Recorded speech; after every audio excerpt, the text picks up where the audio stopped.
It was a calm summer evening in August 2012 when Elaine O'Hara was last seen alive. The bustling city of Dublin carried on as usual, unaware that a dark mystery was about to unfold. Elaine was a 36-year-old woman living a quiet life, working as a childcare assistant. She was described by those who knew her as kind, gentle, and somewhat shy. But behind her soft-spoken personality, there was a woman battling inner struggles that few people knew about. On that fateful day, Elaine left her apartment in the small town of Blackrock, just outside Dublin. She told her family she was heading out, but she didn't say where she was going. It wasn't unusual for Elaine to disappear for a while, especially when she needed space. She had suffered from depression for years and had been in and out of psychiatric hospitals. So when she didn't come home, her family assumed she had gone to clear her mind. As the days passed, there was still no sign of Elaine. Her father, Frank O'Hara, grew increasingly worried. He reported her missing, but with no clear leads. The police could only wait. Weeks turned into months, but there was no trace of Elaine. Her phone was off, her bank accounts were untouched, and no one had seen or heard from her. It was as if she had vanished into thin air. Despite the lack of clues, one thing stood out: Elaine's mental health history. Police believed she might have taken her own life, especially since she had made several attempts before. But something didn't sit right. Those who knew Elaine closely said she was trying to rebuild her life. She had recently started a new job and was taking medication to manage her depression. She even talked about adopting a dog. Would someone with plans for the future suddenly disappear without a trace?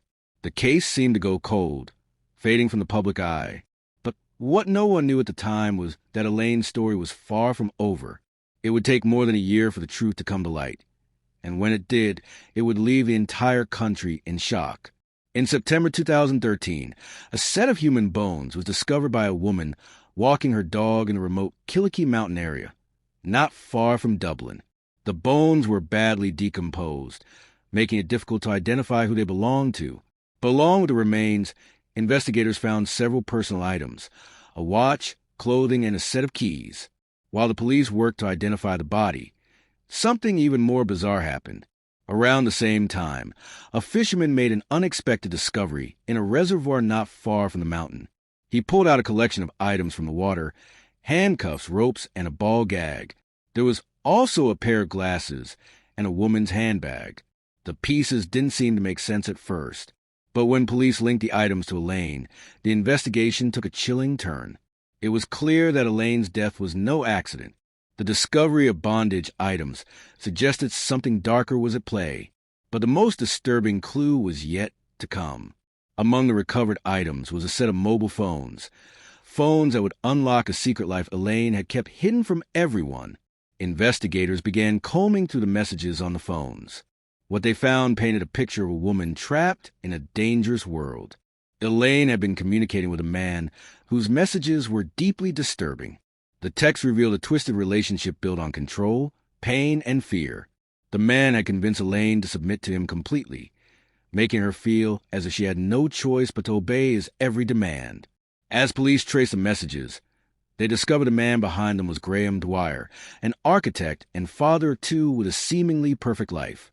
To the outside world, Dwyer was a successful professional, married with children, living in a wealthy Dublin suburb. But behind closed doors, he was hiding dark desires that would soon be exposed to the world. The messages between Elaine and Dwyer were unlike anything the investigators had ever seen. Dwyer spoke about his fantasies of stabbing women during sex, describing in graphic detail how much he wanted to watch someone die. At first, Elaine seemed hesitant, but over time, she became trapped in his psychological web. He manipulated her, playing on her vulnerabilities, and making her believe that pain was the only way she could feel loved. Elaine's life had always been a quiet struggle. She had battled depression and loneliness for years, desperately seeking someone who would care for her. Dwyer exploited that need in the cruelest way possible. He promised to protect her, but instead pushed her deeper into a nightmare. The messages revealed a terrifying pattern. Dwyer would demand Elaine meet him at isolated locations, often bringing ropes, knives, and other bondage equipment. He made her believe that her only purpose was to serve him, convincing her that she was worthless without his approval. In one message, he even told her that she would be better off dead, and shockingly, Elaine seemed to agree. It became clear to investigators that Dwyer had been planning Elaine's death for a long time. The control he had over her was unlike anything they had ever seen. But despite the overwhelming evidence, there was still one unanswered question. Did Elaine take her own life, or did Dwyer finally carry out his sick fantasy? As the investigation continued, more disturbing details emerged. Dwyer's obsession with knives went far beyond text messages. Police discovered videos on his computer showing him stabbing women during sex. The women in the videos were never identified, but they were all bound, gagged, and completely at his mercy. It was proof that Dwyer's fantasies were not just words. He had acted on them before. The deeper the police dug, the more horrifying the case became. But there was still one crucial piece of the puzzle missing. How exactly did Elaine die? The evidence was circumstantial, and without a clear cause of death, it was difficult to prove murder. But then, the final and most chilling message from Dwyer to Elaine was uncovered. It read, "I want to kill you." That one sentence changed everything. It was no longer a question of whether Dwyer had planned Elaine's death. It was a matter of whether he had followed through with it. 1 year had passed since Elaine O'Hara vanished, and her name had slowly faded from headlines. Life in Dublin moved on, but for her family, the pain of not knowing what happened never left. They clung to the hope that maybe one day, Elaine would walk through the door, but deep down they feared the worst. It wasn't until September 2013 that the case would take an unexpected turn, one that would finally start to unravel the truth. On a cold morning, a woman walking her dog along the isolated trails of Killicky Mountain stumbled upon something strange. At first glance, it looked like scattered bones, half buried beneath the leaves and dirt. She froze, unsure what she was seeing. But as she got closer, the reality became clear. What she found were human remains. The woman immediately called the police, and soon the area was sealed off. Forensic teams arrived, carefully collecting every fragment. The body was so decomposed that identification would take time. The only clues were a few personal items found nearby, a watch, pieces of clothing, and a set of keys. News of the discovery spread quickly, but no one connected the remains to Elaine right away. After all, she had been missing for over a year. It was possible the bones belonged to someone else entirely. But as the investigation continued, something chilling began to unfold. Around the same time, miles away at Vartry Reservoir, a fisherman made another strange discovery. He had been casting his line into the still waters when he noticed something unusual beneath the surface. As he pulled the object out, he realized it wasn't just debris. It was a black plastic bag. Inside the bag was a collection of items that made his heart race. Handcuffs, ropes, a ball gag. There was also a pair of glasses and a woman's handbag. The fisherman immediately called the police, unaware that his discovery would become a crucial piece of one of Ireland's most shocking murder cases. Detectives worked quickly to link the items to missing persons reports. When they traced the prescription glasses to Elaine O'Hara, the investigation took a dark turn. The evidence seemed random at first. Scattered bones in one place, bondage items in another, but the connection between them was undeniable. Police began combing the reservoir, draining parts of the water to search for more clues. What they found buried beneath the surface would blow the case wide open. Among the items were multiple mobile phones, carefully wrapped in plastic bags. It was those phones that would become the key to unlocking the twisted truth behind Elaine's death. Investigators powered up the devices and began sifting through the messages. What they uncovered was beyond anything they could have imagined. The phones were filled with thousands of text messages, graphic, disturbing messages exchanged between Elaine and an unknown man. The text revealed a dark, secret relationship. The man on the other end of the messages was controlling, manipulative, and obsessed with violence. He talked about pain, death, and power. He described brutal fantasies of stabbing women during sex, fantasies he wanted to make real. Elaine's replies were haunting. At first, she seemed reluctant, but over time, the messages showed how deeply she had fallen under his control. He had convinced her that she was worthless, that she deserved pain, and that her only purpose was to please him. Police traced the phone numbers, hoping to identify the mysterious man behind the messages. What they found shocked everyone. The man was Graham Dwyer, a successful architect, husband, and father. On the surface, Dwyer was living the perfect life. He had a prestigious career, a beautiful home, and a family who adored him. But behind closed doors, he was hiding a darkness no one could have ever suspected. As investigators dug deeper into Dwyer's life, the pieces of the puzzle began to fall into place. He had met Elaine through a fetish website, where she had been seeking companionship during one of her darkest periods. What started as an exchange of messages quickly spiraled into something much more dangerous. The text painted a terrifying picture of how Dwyer manipulated Elaine, breaking her down piece by piece. He promised her love and acceptance, but pushed her into acts of submission that grew darker and more violent with time. He would send her messages describing how he wanted to slit her throat or watch her bleed, and Elaine, desperate for affection, responded with chilling obedience. One message stood out among the rest. Dwyer had written, "Would you like to be stabbed to death?" Elaine's reply was simple, "Yes, master." The weight of those words was almost unbearable. It was clear that Dwyer's control over Elaine went far beyond what anyone could have imagined. He had turned her into a puppet, bending her will until she believed she deserved whatever fate he chose for her. As police pieced together the timeline, the theory became more disturbing. It appeared that Dwyer had been planning Elaine's death for months, if not years. The messages showed him pushing her to write fake suicide notes, convincing her to let go of her life. He manipulated her into meeting him at remote locations, always under the guise of fulfilling his dark fantasies. But one question still lingered. Did Elaine truly take her own life, or did Dwyer finally carry out his sickest desire?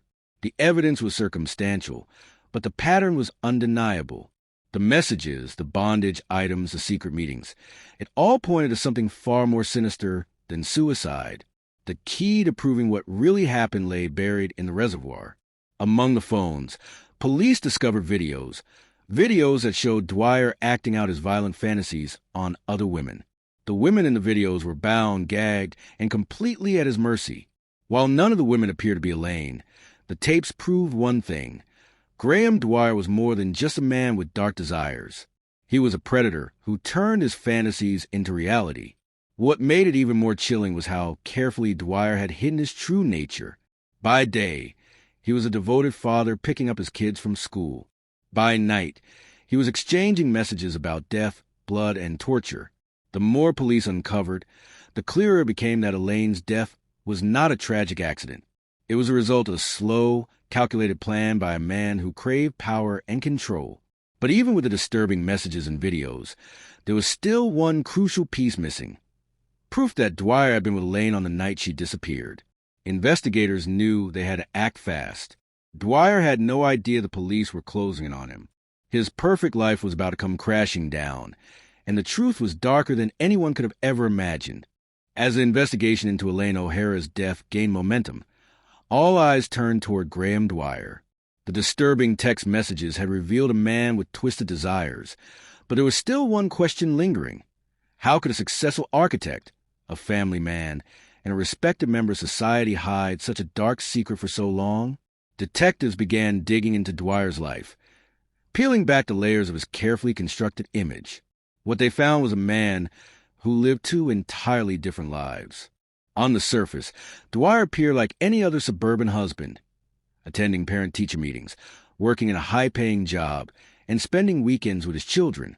But underneath that facade was a man with violent fantasies who had spent years hiding in plain sight. The messages between Dwyer and Elaine were only the beginning. Investigators traced his involvement in various online fetish communities, where he went by anonymous usernames. He had been active on several BDSM forums, often seeking out vulnerable women to fulfill his darkest desires.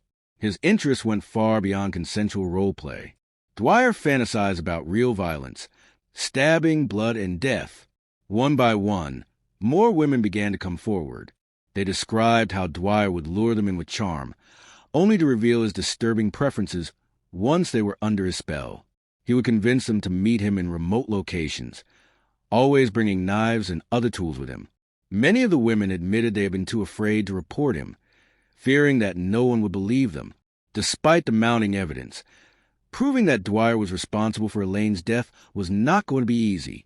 The messages were graphic and chilling, but they only showed his intentions, not his actions. Investigators needed something more, something that would place her with Elaine on the night she disappeared. Then they made a breakthrough. Phone records placed Dwyer near the reservoir on the very day Elaine vanished. His phone had been turned off for several hours, a suspicious detail that perfectly lined up with the estimated time of Elaine's death. But there was still no direct proof that Dwyer had killed her. Detectives began retracing Elaine's final movements. CCTV footage showed her walking toward Shanganagh Cemetery on the evening of August 22nd, 2012, the last time she was ever seen alive. What the footage didn't show was what happened next. But based on the messages, investigators believed Elaine had been instructed to meet Dwyer in a remote location. As they pieced together the timeline, it became clear that Elaine's death was not a random act. It was part of a carefully orchestrated plan. Dwyer had spent months grooming Elaine, breaking down her sense of self-worth until she was completely under his control. He convinced her that her only purpose in life was to serve him, even if that meant sacrificing her own life. The messages showed how Dwyer had manipulated Elaine into writing suicide notes months before her death. He planted the idea in her mind, making her believe that taking her own life would be the ultimate act of devotion. But what stood out most was how he always made sure there were no loose ends. He instructed Elaine to delete messages, hide evidence, and never tell anyone about their meetings.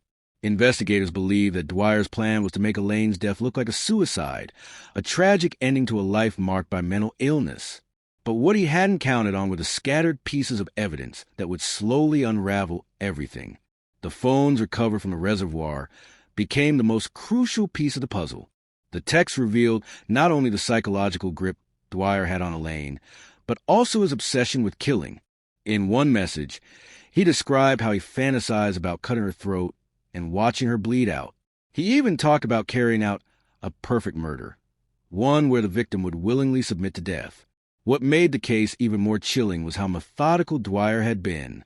He played the long game, manipulating Elaine for years until she became little more than a puppet. He exploited her fragile mental state, making her believe that death was the only way to escape her suffering. The more investigators uncovered, the clearer it became that Dwyer was not just a man with violent fantasies. He was a predator who had spent years perfecting his methods. His desire for control wasn't limited to Elaine. He had tested his manipulation on other women, always pushing the boundaries a little further each time. But there was still one burning question. How far would he have gone if he hadn't been caught? As police gathered more evidence, they discovered chilling videos stored on Dwyer's computer. The footage showed him acting out his fantasies on other women, binding them, gagging them, and holding knives to their throats. While the women in the videos were never identified, the acts were disturbingly similar to what Dwyer had described his messages to Elaine. The deeper investigators dug, the darker the case became. Dwyer's entire life was built on deception. He had convinced everyone around him that he was a loving husband and father. But behind closed doors, he was living out violent fantasies that blurred the line between pleasure and murder. What shocked investigators the most was how easily Dwyer had hidden his true nature. He was intelligent, charismatic, and highly manipulative, traits that made him even more dangerous. He had spent years perfecting the art of control, using charm to lure his victims and fear to keep them silent. Despite the mounting evidence, Dwyer continued to deny any involvement in Elaine's death. He painted himself as a loving family man, insisting that the messages were nothing more than fantasy role-play. But the messages told a different story, one of obsession, manipulation, and desire to kill that went far beyond imagination. The more police uncovered, the harder it became to separate fact from fiction. Dwyer had blurred the lines between fantasy and reality so effectively that even his victims struggled to know where one ended and the other began. But one thing was becoming increasingly clear. If Graham Dwyer hadn't been stopped, he would have continued hunting for his perfect victim. As the investigation reached its peak, the walls were closing in on Dwyer. But the most shocking revelations were still to come. Secrets that would expose just how deep his darkness truly ran. The twisted web he had woven was finally starting to unravel, And the truth that lay at the heart of Elaine O'Hara's death was more disturbing than anyone could have ever imagined. As the investigation tightened around Graham Dwyer, detectives knew they were dealing with a predator who had perfected the art of manipulation. The more they uncovered, the clearer it became that Elaine O'Hara's death was not a tragic accident, but the result of a carefully orchestrated plan by a man who thrived on control and secrecy. Every message between Dwyer and Elaine painted a chilling picture of psychological domination. He had broken her down slowly, feeding on her vulnerabilities like a parasite. Elaine's battles with depression made her an easy target. She had always longed for someone to care for her, someone who would see past her struggles. But instead of offering comfort, Dwyer exploited that need in the cruelest way imaginable. What made the case even more disturbing was how deeply Dwyer had infiltrated Elaine's mind. The text messages weren't just commands, they were weapons. He used them to isolate her from the outside world, convincing her that no one would ever understand their relationship. The more Elaine obeyed, the tighter his grip became. One of the most haunting messages showed just how much control Dwyer had over her.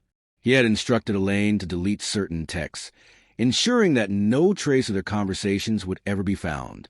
But what Elaine didn't know was that Dwyer had been saving every message on his own devices, like trophies from a twisted game. The psychological manipulation went even further. Dwyer didn't just control Elaine's actions, he controlled her thoughts. He convinced her that pain was a form of love, that her suffering brought him pleasure. It was a cruel trick that blurred the line between devotion and destruction. What made Dwyer's manipulation so effective was how patient he was. He didn't rush. He played the long game, testing Elaine's limits little by little. At first, the messages were subtle, requests for small acts of submission. But as time passed, his demands grew darker and more extreme. He would send her messages describing how he wanted to cut her open, how he wanted to feel her blood on his hands. The most chilling part? Elaine never fought back. She accepted it, believing that this was what love was supposed to feel like. But Dwyer's obsession went far beyond text messages.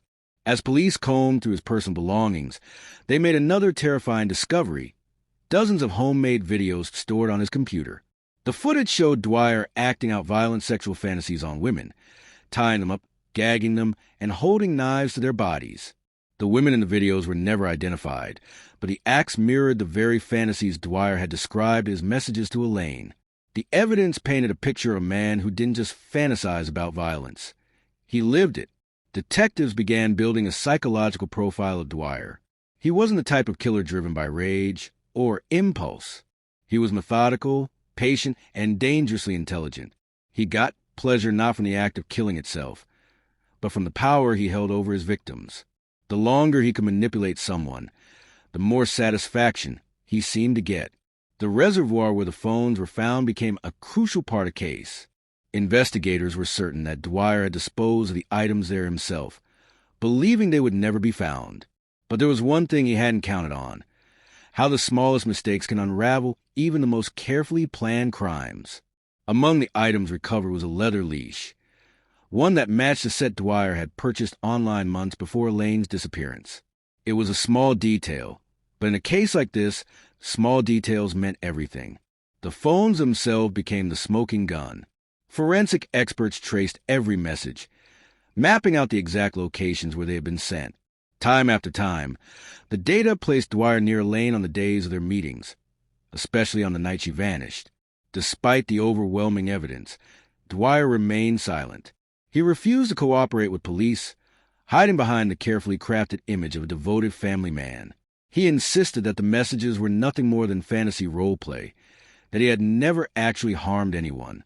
But the messages told a different story, one of power, control, and a hunger for death that had been brewing inside him for years. The final breakthrough came when detectives discovered that Dwyer had written several stories on BDSM forums under a fake name, stories that described women being stabbed to death during sex. The stories were graphic, disturbing, and eerily similar to the fate Elaine had suffered.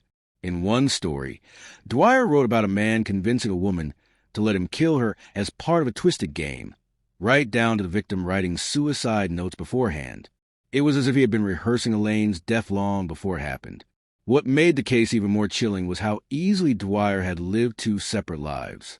To his colleagues, he was a brilliant architect. To his wife and children, he was a loving father. But in the shadows, he was something else entirely, a predator who thrived on suffering. The psychological warfare he waged on Elaine was unlike anything the investigators had ever seen. He didn't just kill her, he made her believe that death was her only escape. He convinced her that by dying, she would finally be free. But there was one thing Dwyer hadn't counted on: the strength of the evidence left behind. Every message, every video, every trace of his secret life had been meticulously collected by investigators. Piece by piece, they were building an airtight case against him. Even with the overwhelming proof, there was still one crucial question left unanswered. What really happened on the night Elaine O'Hara disappeared? Did Dwyer convince her to take her own life? Or did he finally carry out the sick fantasy he had been planning for years? The truth was buried deep beneath the lies, waiting to be uncovered. The final pieces of the puzzle were about to fall into place, and the world was not ready for what they would reveal. As the investigation pressed forward, Graham Dwyer's carefully crafted double life began to crumble. The walls were closing in, but he still clung to the illusion of innocence. He believed that without direct evidence, no one could ever prove what really happened to Elaine O'Hara. But the detectives weren't giving up. Every clue, no matter how small, was becoming a vital piece of the puzzle. The twisted messages, the reservoir discoveries, the chilling stories he had written under fake names. It was all pointing in one direction. What set this case apart wasn't just the brutality of the crime. It was the sheer level of control Dwyer had exerted over Elaine. He hadn't simply killed her. He had broken her spirit long before her death, turning her into a willing participant in her own destruction. Yet even with the overwhelming evidence, there was still one haunting question. How did Elaine die? The recovered text messages revealed how deeply Dwyer had planted the idea of death into Elaine's mind.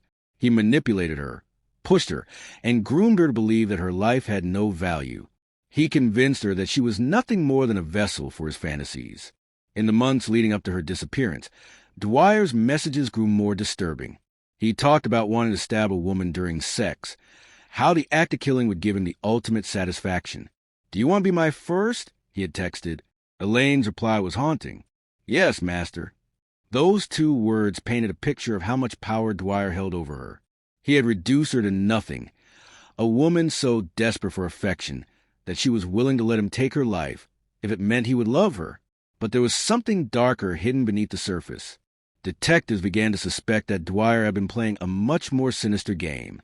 What if Elaine's death wasn't just a result of psychological manipulation? What if Dwyer had orchestrated everything to make it look like suicide, while pulling the strings from behind the curtain? The suicide notes found in Elaine's apartment were a crucial clue. They were handwritten by Elaine, but the language felt off. The letters described her desire to die, apologizing to her family and asking them not to search for her. But there was something eerie about them.